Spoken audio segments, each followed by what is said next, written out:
The Cloudcast is sponsored by Intel Cloud for All, driving the creation of tens of thousands of clouds.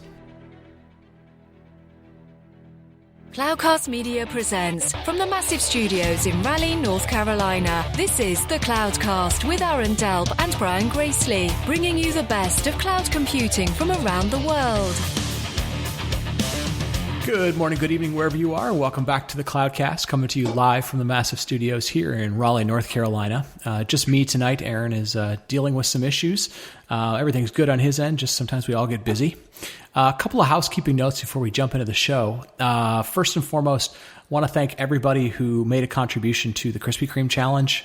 We raised over $3,600 this year for the North Carolina Children's Hospital. And while Aaron and I stood and accepted a trophy from them for the contributions, we always come back and say, look, it's our community. Our community raised a ton of money for a really good cause. It's the fourth year in a row that we've raised the most amount of money to help those kids. So thank you to everybody who made a donation, big and small. And every year it's huge for us just to sort of represent the community and be able to do that. So thank you very much. The other thing, real quick, there was a show that we published earlier this week with Matt Brender talking about some of the work that had come out of the open source group at Intel. It's a framework called Snap around telemetry and so forth. And good news is it was a really interesting conversation. We will probably follow up the conversation. The bad news is we got a ton of feedback from people that somehow the audio got corrupted in transit. And so we had to pull it down, and we're going to try and fix it, but I don't know if it's salvageable. So apologize to anybody who was looking forward to listening to it. We will try and get it re-recorded. But if it showed up in your player and then it went away, we apologize for that. So every once in a while, we'll have an audio glitch, and unfortunately, this was one we couldn't fix. So anyways, let's get going with the show tonight. Really excited to have a good friend of the show, a longtime friend of the show, Rob Hirschfeld. Welcome back. It's been a long time since you were on the show. We've talked to you a ton of times at events. We just haven't had you back on the show. Brian, I appreciate it. It's fun. I went back and was listening to, episode 16? Yeah. And blast from the past. I love the show. Y'all are doing an amazing job in a lot of ways. I appreciate that. It's been 4 years, and it's amazing to kind of see how far the industry's changed and moved around. So let's not go that far back in time. I think a lot of people know you from a lot of things. You're an entrepreneur. You did a number of things. You and Dave McCrory did some very cool things back in the day. You were doing a lot of very interesting things around cloud early.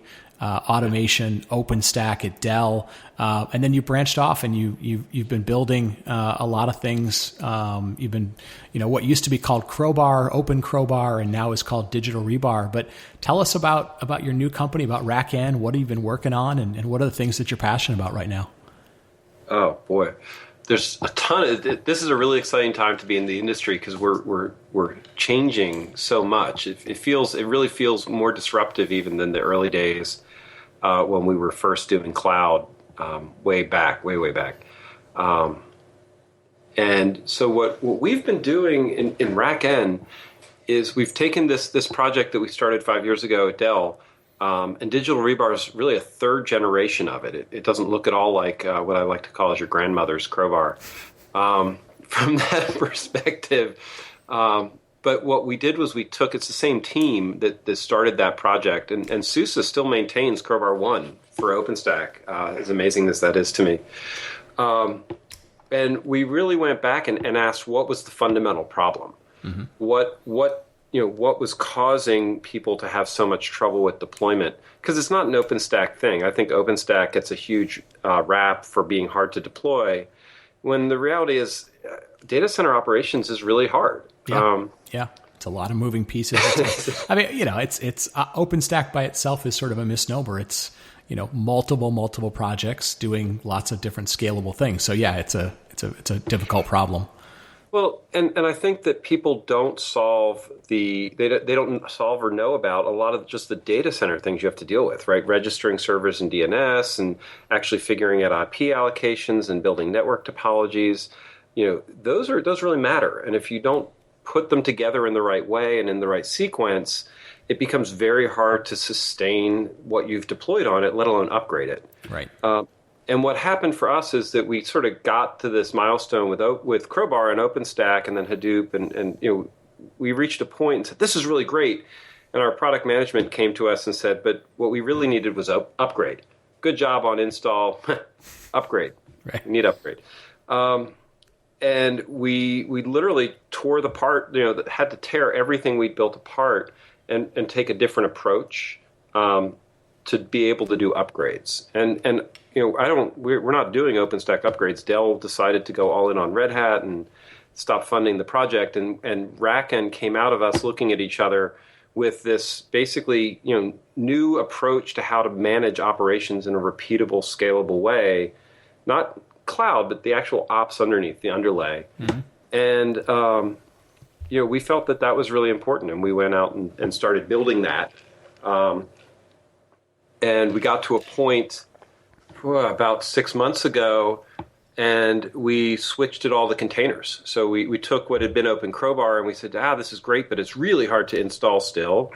It's confusing. It's a tricky thing. And we pulled it, we decomposed it into containers. We'd already been using console, and really created a truly containerized, service-oriented deployment, operations architecture. Mm-hmm. And that was pretty exciting. Yeah, and that's an interesting thing. So we've got some things in the show notes that folks should go take a look at. You wrote a really nice piece that's in the new Stack website. If anybody doesn't read that on a daily basis, I highly recommend it. Lots of really good in-depth technology, but you wrote a really good piece in there that basically said, we had this sort of monolithic application, if you will, and we had to break it apart. And like you said, there was a business need, there was a technical problem. Talk a little bit about just the concept of taking a large piece of software and how you go about breaking it apart without without sort of radically changing your life, that sort of start over and burn it to the ground, because that's on people's mind right now. A lot of people are they're excited about the prospect of things like microservices and containers and the prospect of things going faster, and then they go, we don't look like that right now. How do we get from A to B? So you've got some scars. What's that process look like? We definitely have the scars. There was some editorial licensing calling them easy steps, and so let me frame something a little bit like Sure. I framed in the article, because it helps to understand what we do, right? So Digital Rebar manages operations, mm-hmm. and our big aha about that in this transition we talked about was that doing good operational stuff means you have services you interact with and you have configuration you do. And what our big realization was that you have to intermix services and configuration in sequence, right? That's sort of the magic of Digital Rebar. It's orchestration, and it can handle a service action like setting up a DNS or adding an IP to a DNS server or talking to Amazon or talking to an out-of-band NIC management interface. Mm-hmm. Those are services. And then it can go to the node and do configuration, like actually creating a bond on a machine or installing OpenStack. And so we already had this sort of conceptual framework that said, well, we had to deal with services anyway. And the reason why that's important is because we'd already been thinking in service terms. And way back, 18 months ago, we'd already embraced console as a way to do service registration. So if people aren't familiar with what console is it's like etcd is in the same family. It's a distributed database. It stores objects, so you can use it for an object store in a lightweight way, or you can use it as a service registry. So different things come on net, and they register, here I am, this is my IP address, here's some information you need to access me. Right. And so we'd already been using that to say, where's the DNS server? Where's the Chef server? Where's my DHCP server? So all these services that we had to consume, we were already starting to register through console, so that if we didn't provide them, or if our customer or the site provided them, we could register them in console first, and then we wouldn't have to. We'd just use what was registered. Right. And so that was sort of this first step. We'd already invested in that. And that's what from a migration perspective, people should be doing that as aggressively as possible. Get configuration out of your app and move it into something like console, where the different parts of your app that need to know about other pieces aren't dependent on configuration files. Got that really, more than anything else, that was the big leap. Yep. And that's important. It's important for a lot of things. For, it's the whole concept of sort of immutability, right? It's I want to define what the environment should look like, and your application shouldn't be defining that so much as the system should be, giving it guidance on what's the latest of what's going on. Is that fair? That is fair. Although immutability to me was the thing that sort of kicked our butt when we got to the next step. Okay. So, right, we were sort of able to cheese through some of these steps by still using configuration. Okay. So like DNS, right? We could run a DNS server and then use Chef to poke it every time we needed to change something. And frankly, it's I say cheese, but it's not a negative thing, right? We start, you want to do this iteratively, you want to do it in incremental steps. So a certain degree of cheese is okay as you go through the migration. Right. But what we ended up doing is then we started picking the low-hanging fruit and saying, well, you know what, this thing could actually be an API. So instead of kicking our DNS server through Chef, what we did was we put a Go API in front of it, and then you could configure the DNS using the API, and then that could then front-end other DNS servers. And so we sort of kept up this pattern of saying, oh, you know what, instead of doing configuration here in the container, what we would do is we would actually put an API wrapper in it that would front that, and then sort of cut that cord, that configuration cord, if you will, piece by piece by piece. Okay. And then that ultimately, as we did that, we could break things into individual containers. We used Compose, which is really nice. If you're monolithic, Compose is really simple because it's meant for one system. Right, that being Docker Compose, right? Docker Compose.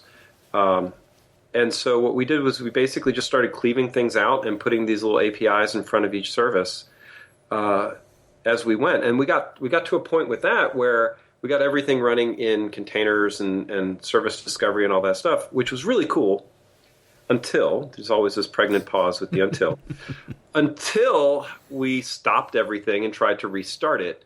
And then we realized we haven't really made it immutable. Okay. Because immutability says, I don't control the life cycle of that container. It can get destroyed or come back, right? It's to really take this last step with microservices, you have to build services that don't store their information internal to the container. So that is, there's no one-size-fits-all solution. And that was really, to me, the biggest learning from that whole piece is don't expect a one-size-fits-all solution. That was sort of an anti-pattern for us. We looked at it, and we have DNS, DHCP, Provisioner. We have a whole bunch of services. Those services, are lightweight enough they can use Compose, but the images for the Provisioner, because we have to, you have to pixie boot a full image, those are stored in a file system that gets attached to the container. Right. Our application uses a database, so the database, it attaches to a database server, and the database server uses external storage for that. So, I wish I could point and say, hey, do this one thing, but you can't. You have to look at it service by service. Right. Well, and I think the reality that I've always found, having attended, a million talks from people and gone to events and talked to people, is there are a lot of patterns that, are very adoptable, right? You can kind of get very close to what somebody else's pattern or somebody else's framework looks like. But there's always that last, I don't know, it could be 1%, it could be 5%, whatever it is, that you sort of go, it doesn't work for my thing. And it's okay, right? It's, I think sometimes people have this thing where they go, oh, well, if it's an anti-pattern, I have to run away from it. I can't deal with it. And the reality, I think, is, sometimes the last 1% or 5% is just hard. And like you said, you have to cheese through it. You have to sort of hack your way through it. And, it may eventually evolve to where it fits into some nice pattern, but it's not an unusual thing. And that was our experience, was that we sort of started this process And then we go through an iteration and we find a pattern. We go through an iteration and find a pattern. We were just talking about changing some of the way we use console, and we sort of rebuilt that base layer over and over and over again. Yeah. It's just part of the cycle. I will say that if companies especially if they're using Linux as their deployment target, and they're not using containers for at least controlling the packaging, they're crazy. You can take the first step on this journey, and then slowly add it. It's not a big deal to add it, and I would strongly recommend people sort of start the journey. Yep. Don't delay that. Right. There was a part of me, given all of your background, having been really involved with the OpenStack stuff, to say, hey, let's spend some time with Rob talking about kind of where OpenStack is and so forth. But I think I might skip that, and not because of anything to do with OpenStack, but you think about a lot of big things. You think about a lot of sort of big challenges and so forth. And I'd almost like to sort of dig into some stuff that's maybe a little above OpenStack or beyond OpenStack. You and I were talking, before we got on, about this concept of the challenge of, moving environments from, what's been developed to, what gets tested to, what goes into production. And right. The fidelity gap. Yeah, the fidelity gap. I'd never really heard that term, but it makes a lot of sense. Talk a little bit about just in general what those challenges are, because I think right now there's a little bit of a people have this sort of nirvana where they're going, oh, well, if you move everything to container is just this thing. It's independent of say hardware. It'll just kind of allow itself to be migrated or be portable. Talk a little bit about just the experiences you have, from what you've done in the OpenStack world, but that are relevant to as things become containers or they become microservices and so forth. It's interesting because there is this container nirvana that everybody sort of assumes they're going to get, where developers get to stop caring about ops. That's the thing that sort of makes me see red when I hear people talk about containers. It's like, with containers, the developers can just write their app and package it in a container and never worry about operations. And anybody who believes that, you're going to get what you deserve on that side. Yeah. Right. I mean, the whole idea with DevOps is that we're trying to make development and operations and even other components of the life cycle much more of an integrated process, and realize that there's value at different parts of the chain. And so when we look at the fidelity gap, what we really believe is that it's very, very important for the development experience to be very closely aligned with the operations experience. And the challenge with this is that it actually adds some overhead for developers, and developers hate overhead. But they might end up doing some using Chef scripts or using Ansible scripts, or actually doing a little bit more of a multi-node deployment than they want to, because it's going to expose networking issues that they really don't want to deal with. Right. And the idea with fidelity gap is that if the developers never hit the networking issues that the operators deal with, then those things never get fixed, right? If they don't have to do a logging, looking through a log to find an error that's not theirs, then we've sort of lost something, and that ends up being a real challenge when the developers get so myopic. And I'll happily throw OpenStack under the bus for this, in that OpenStack in the Diablo at the Boston Summit, Diablo. Introduced something called DevStack, which is a single machine OpenStack with a Python configuration thing. And the developers and then the QA gate became that. And it sort of became this it worked in DevStack mentality, which to me is exactly where your fidelity gap alarm bells are ringing, because you just said developers don't worry about what operators have to deal with. Use this safe little environment, and if it works there, then we'll accept it as working code. And there's no such thing as a useful single node OpenStack deployment. It's an anti-pattern. Yeah. And the parallel is there for the folks that say, well, it works on my laptop, so therefore it must work in, production kind of thing, right? It's, networking between two VMs on your laptop and networking in the real world is very different. Amen. So yeah, a lot of, and this is what people don't realize about the work we've been doing with Digital Rebar and the legacy of that, is there's a significant amount of networking that you have to do to make that stuff work, and people sort of gloss over that part. They're like, "Oh, I'm going to provision a machine." It's like that's the least of your concerns. It's getting the networking so that you can work across different environments and Amazon and Google and Metal, and that's the challenge, right? That's brutal. Well, and that was, Aaron and I end up having a lot of conversations that unfortunately don't get captured on the show. But that was one of the things we talked about at the beginning of the year. We said, quite honestly, especially in the container world, like Docker has become the least interesting part of Docker, right? The container part is, and I don't mean that in a negative way. I mean, great. We know how to package up bits and we know how to package up applications, and it's awesome that they figured out how to make that simpler.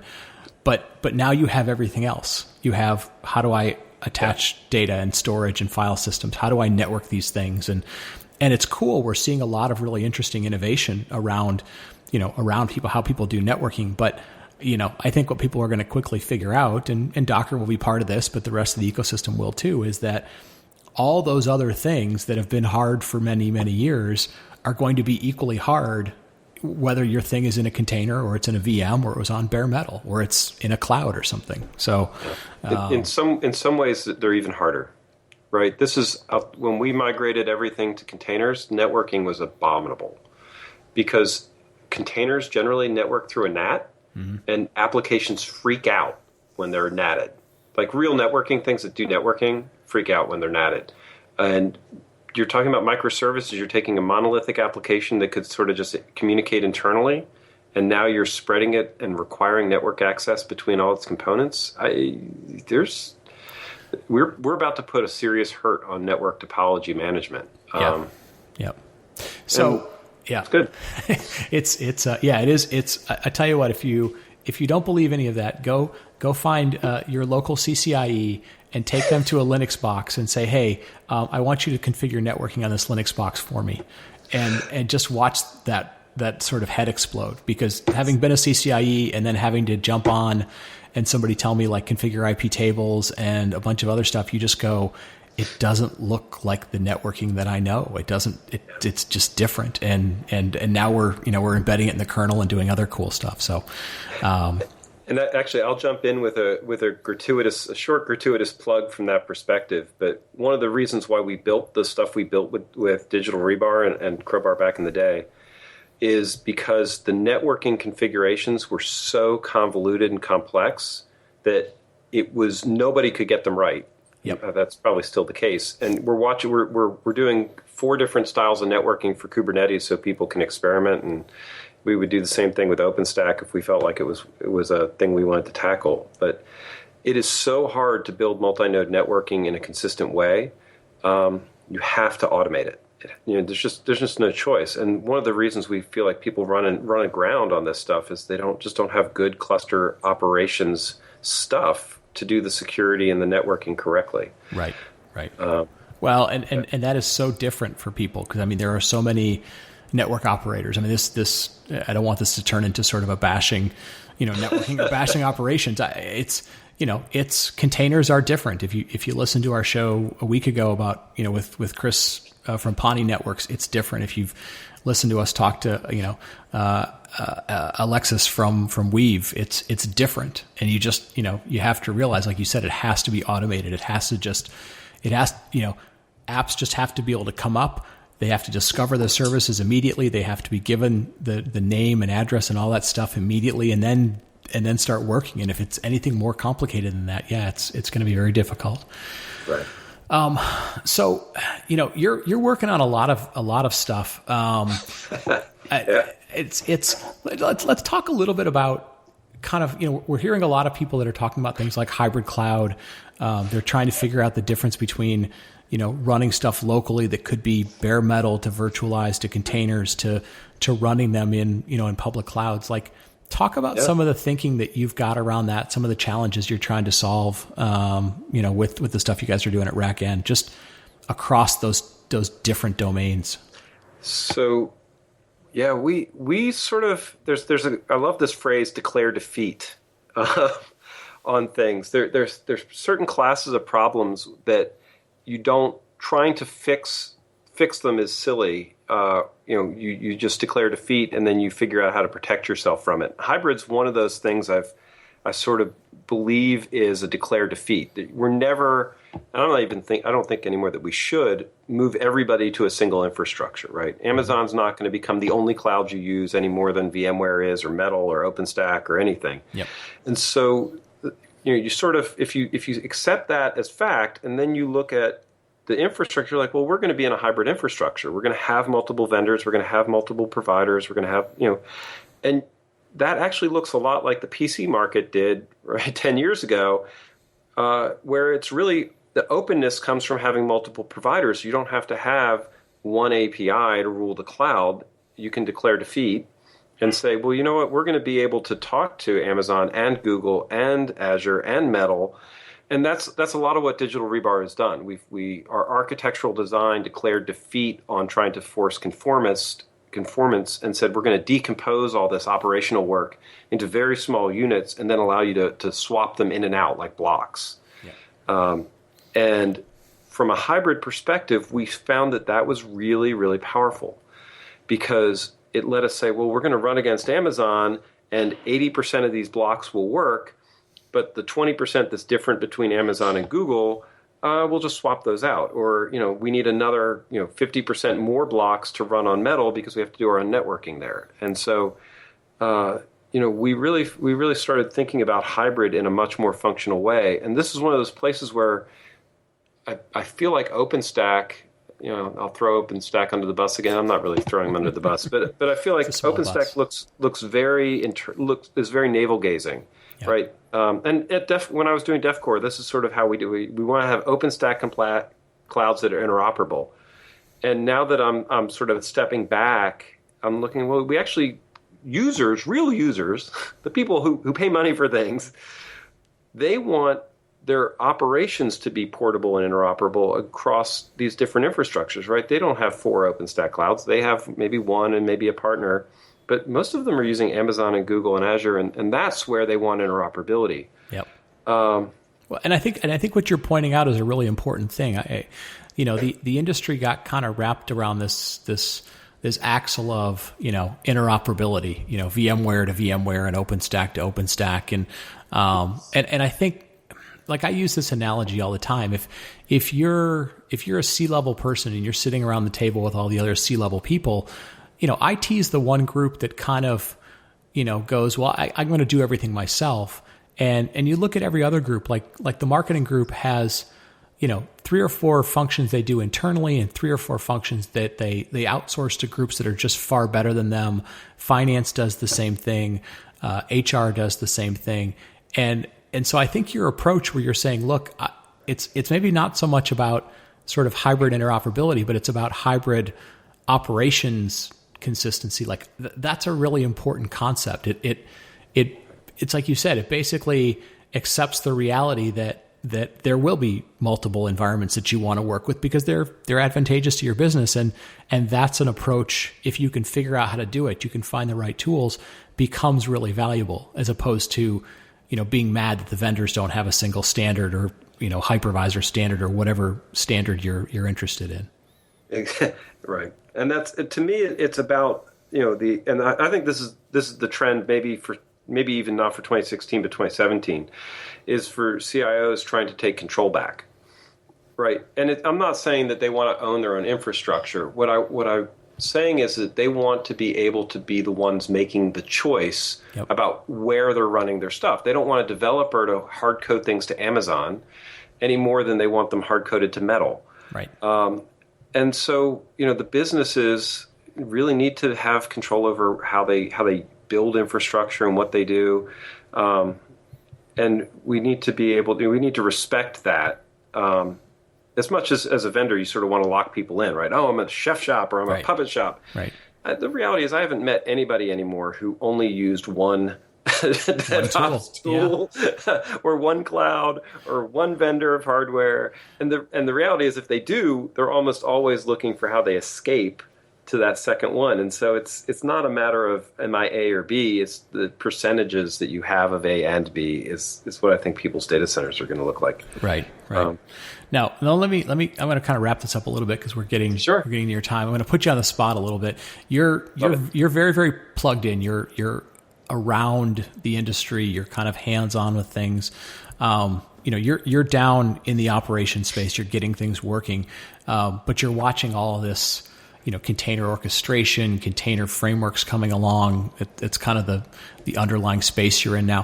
What are the, maybe not so much picking winners and losers, but like, what are the trends that you're kind of betting on that you feel like, is where customers are going, where the technology trends are going, and maybe, we're going to see flourish in 16 and 17? Oh boy.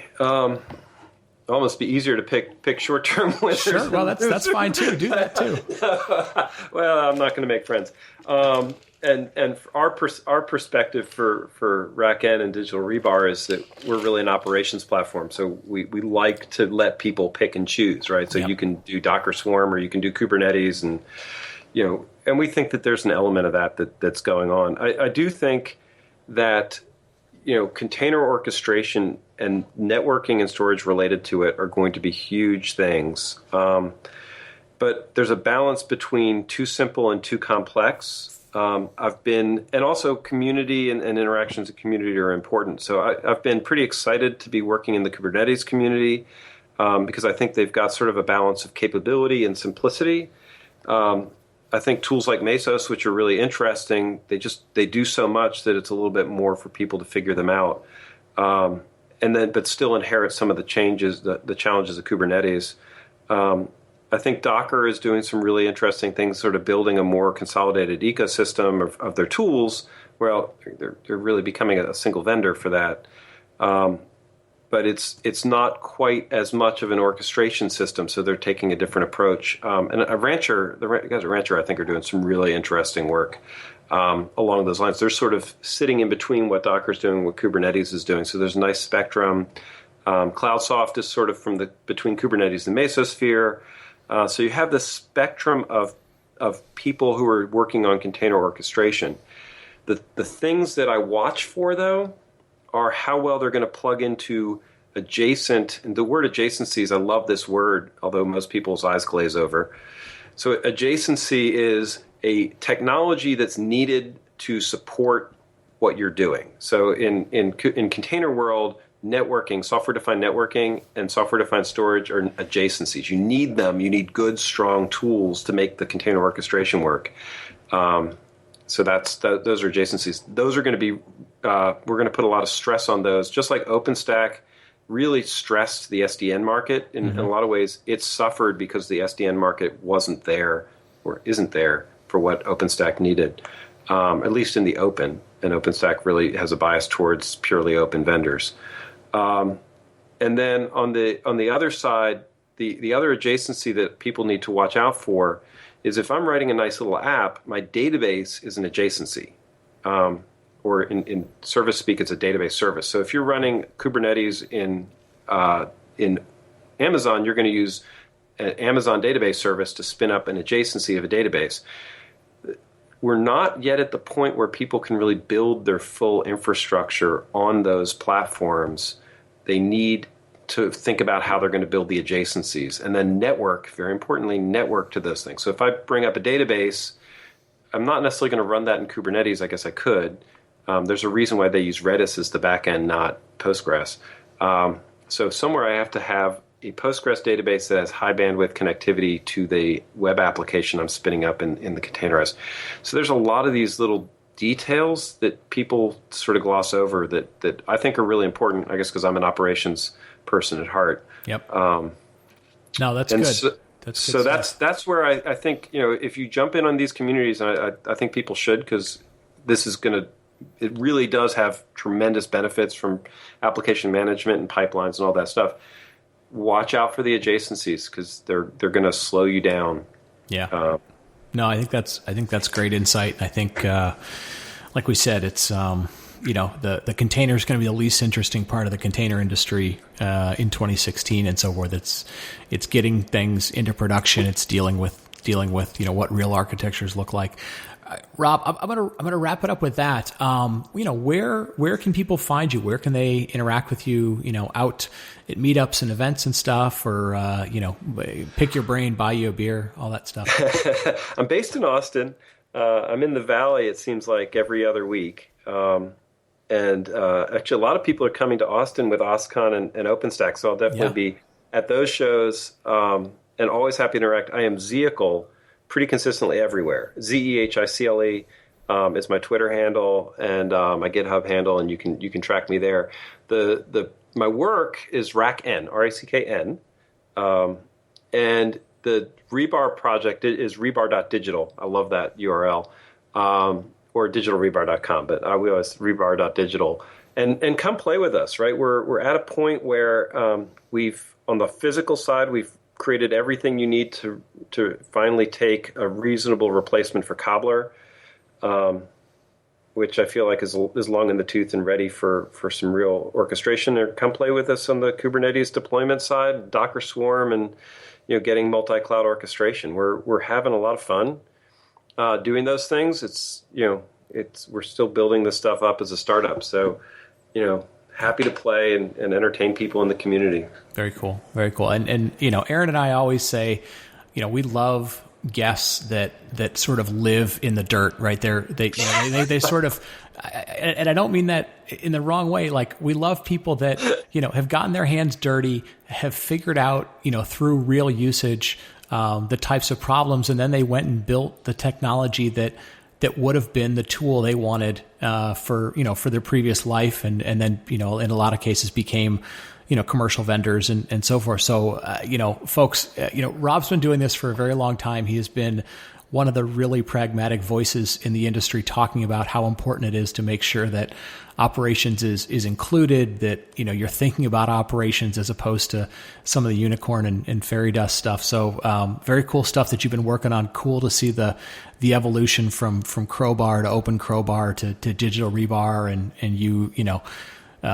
keeping up with what's going on in the microservices space. So it's one of those great things of you're living it, it's going into the product. That sort of experience is something you can bring to people. So folks, go take a look at it. It's very good stuff. Rob and his team are really good people. So with that, I'm going to wrap it up for myself and for Aaron and for Rob. Thanks for listening, and we will see you next week.